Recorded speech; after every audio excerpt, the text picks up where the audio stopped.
శివుడు మెడలో పాములు చూసి అప్పుడప్పుడు అమ్మవారు అంటుందిరా, మాకు భయంగా ఉందండి, నాకు భయంగా ఉందండి, ఆ పాములు కాస్త పక్కనెట్టరండి, పడగదిలో కూడా పాములేనా ఉంటుంది. ఆవిడకి భయం ఏమిటండి పాములంటే. కానీ ఒక భార్య ఎలా ఉండాలో అలాగే ఉంటుంది భర్త దగ్గర.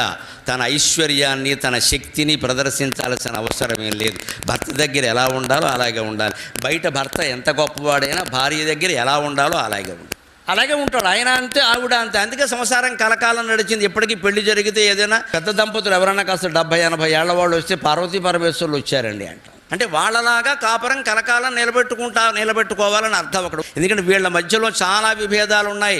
ఆవిడ సర్వాభరణాలు ధరిస్తుంది, ఆయన బూడిద పూసుకుంటాడు. ఈవిడ పట్టు చీరలు కట్టుకుంటుంది, ఆయనేమో ఏనుగుతోలు కట్టుకుంటాడు. ఇక అన్ని విభిన్నమే అయినప్పటికీ ఇంతకాలం కాపురం చేశారు. హాయిగా భార్యాభర్తల కాపురాలు నిలబడాలంటే అందరూ అలాగే ఉండాలి. ఈ పక్షం వాళ్ళు ఆ పక్షం వాళ్ళు అందుకు సహకరించారు. ఏం పెట్టారని సావగొట్టేయకూడదు మనుషులు బట్టి.